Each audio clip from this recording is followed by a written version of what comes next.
Namaste everyone. How are you all? Hope all of you are well. First of all, just pray for your health and wealth both, that it must remain good. Now, actually in the 12th standard, when student reads about the coordinate chemistry or coordinate complexes, that time student face problem about this valence bond theory. In the 11th standard also, in chemical bonding, we have studied about valence bond theory. In this topic we are going to specially study about the valence bond theory of the complexes. First of all, what is valence bond theory? You can see on the board I have written formation of a covalent bond due to the overlapping of atomic orbitals is called covalent bonding, either in the 11th standard or 12th standard. Just remember this word. If anybody will ask you what is covalent bonding or what is valence bond theory, then you can just give an answer. The formation of covalent bond due to the overlapping of orbitals is called valence bond theory. What is VBT? The formation of covalent bond due to the overlap of atomic orbitals is called valence bond theory. Now, what are the postulates of complexes? Here you can see I have written some of the complexes. There are total 9 to 10, but here I have written only 6. Just see these 6. After that I will write the next one. This theory is basically concerned with the stereochemistry and magnetochemistry of the complexes. Especially it is for the complex, coordinate complex. If I talk about hexacyanoferrate 2 ion, so this is a complex. So this theory is basically concerned with the stereochemistry. Which chemistry? Stereochemistry and magnetochemistry of the complexes. What's about the complex stereo and magnetochemistry? That also I will elaborate later on. This theory deals with the electronic configuration of the central metal atom or ion in a particular oxidation state. First of all, you must know in the complex which is the central atom, and the central atom is existing in which oxidation state. As for example, iron exists in the +2 oxidation state, +3 also. So which type of complex is there and the central metal exists in which oxidation state, that will be dealing by the electronic configuration. Third point, you can see each ligands donate a pair of electrons to the central metal atom or ion to form coordinate covalent bond between metal and ligand. So here if any ligand is there, that ligand donate a pair of electron to the central metal atom or ion to form coordinate covalent bond. This is the symbol of coordinate covalent bond. You may have heard in 11th standard what is coordinate covalent bond. So this ligand atoms molecules donate a lone pair of electron to the central metal atom or ion to form coordinate covalent bond. Now next point is a sigma bond is formed by the overlap of vacant metal orbitals and filled ligand orbitals. Vacant metal orbitals and filled ligand orbitals. You can see here sigma bond. A sigma bond is formed by the overlap of vacant matter. In the matter, there must be vacant orbitals and the ligand must be full.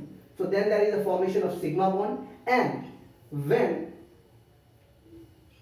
orbitals, whereas pi bond is formed by the overlap of filled metal orbitals and vacant ligand. When the ligand will have vacant orbitals, pi bond will form. When the metal will have vacant orbitals, sigma bond will form. Especially students are having doubt in the 11th standard also. So when sigma bond formation is there, when pi bond formation is there, you can just go in the molecular orbital theory. In the MO diagram you can see sigma bond and pi bond. But here I am telling you in the complexes, if anybody will ask you that how we can understand that in d orbital the sigma bond and pi bond, then I have already informed you when the central metal will have vacant orbital, sigma bond. When ligand will have vacant orbital, then there will be formation of pi bond.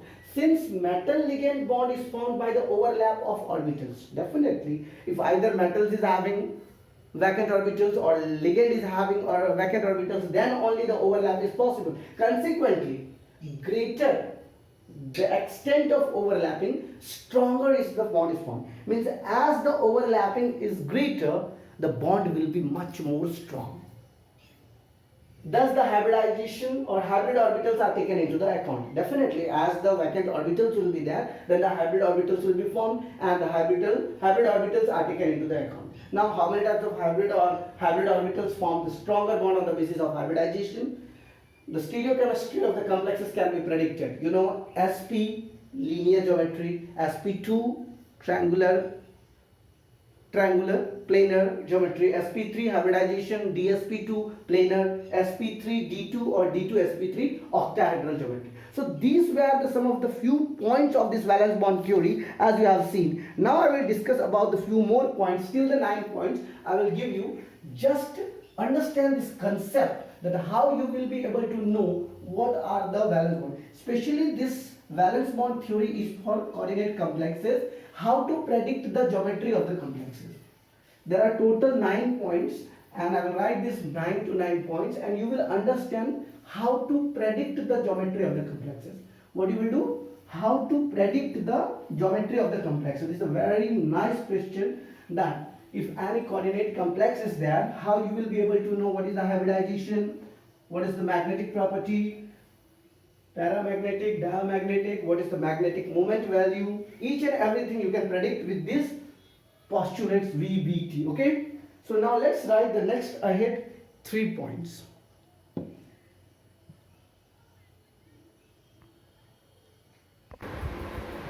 So as I have said you about, total there are 9 points, 6 points all of you have written in your notebook. I have discussed also. Now 7, 8 and 9 points. First of all, the central metal atom ion must have an adequate number of vacant orbitals, so that the electrons donated by the ligands can be accommodated by the metal ion. The adequate number of vacant metal orbital is equal to its coordination number. As for example, if I talk about that, how many vacant orbitals are there? So that vacant orbitals will take the electrons from the ligand orbitals and it can be accommodated in the metal's orbital. So metal must have a vacant orbital, so the ligand electrons can be accommodated. The adequate number of vacant orbitals is equal to its coordination number. As for example, if I talk about FeCN6 2 plus, so CN6, the 6 coordination number, so that 6 vacant orbitals must be present in that iron orbitals. Now the strong ligand donates a pair of electrons to the central metal atom or ion. The strong metal or strong ligand donates a pair of electrons to the central metal atom or ion easily. Means if it is a strong ligand, then it can be easily, the electron pair can be transferred. But if I talk about the weak ligands, the electron will be transferred very difficultly. So under the influence of strong ligand metals, electrons are forced to be paired contrary to the Hund's law. If I just suppose that there is a strong metal ligand, cyanide is a strong ligand, so cyanide, if it is FeCN6 is there and 2 plus is there, so after getting that electrons which are unpaired in the d orbital has to be paired. It will be contrary to Hund's rule, because a strong ligands donate electron pair easily. That's why. So the number of non-bonding electrons do not participate in bonding. So these were the postulates of valence bond theory. According to this, you can easily predict the geometry of the complexes. I will show you that how to predict the geometry of the complexes NiCN4 2 minus. Just see, just one geometry I will show you, and according to that you can easily understand that how to calculate the sigma bond, pi bond in this valence bond theory. And this main topic was for how to predict the geometry of the complexes. How to predict the geometry for the complexes. NiCN4 2 minus. NiCN4 tetracyanonucleate. Now here you can see you have to predict the central metal atom ion is nickel. The central metal atom or ion is nickel. So you know very well nickel. What is the atomic number of nickel? 28. Argon 3d8 4s2. Right? Here first of all you have to find the oxidation state. Now just suppose, let us consider the oxidation state of nickel Vx. So here X plus cyanide is a negative ligand. is equal to minus 2. See, X for nickel, cyanide value is minus 1. 4 atoms are there, minus 1 into 4, that is equal to minus 2. So X minus 4 is equal to minus 2. X is equal to minus 2 plus 4, that is equal to plus 2. Hence, nickel exists in plus 2 oxidation state. Which oxidation state? Plus 2 means Ni plus 2. So what will be the electronic configuration? Argon 3d8 4sg.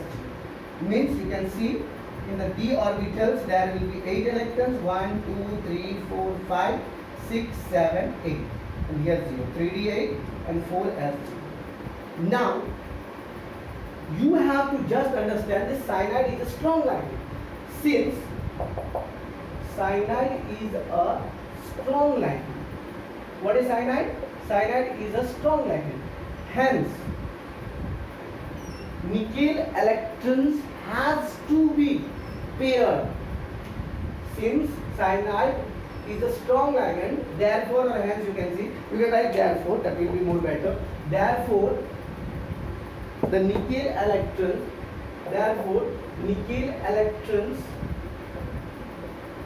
will be paired contrary to Hund's rule. Just suppose this is nickel and here you can see nickel 2 plus argon, and in this 3d8 how it will be? It will be paired 1, 2, 3, 4, 5, 6, 7, 8. So you can see here it has been paired contrary to Hund's rule. So here one orbital, total we require 4 orbitals. 1, 2. So this is 3d, 4s, 4p. So now this atom NiCN4 2 minus will be represented as argon 3d8 1, 2, 3, 4, 5, 6, 7, 8, and here 4s and this. So here 1 cyanide ligand, second, third, fourth. So these 4 are the hybrid orbitals. What are there? DsP2. So what is the hybridization? Hybridization will be DsP2, and DsP2 gives square planar geometry.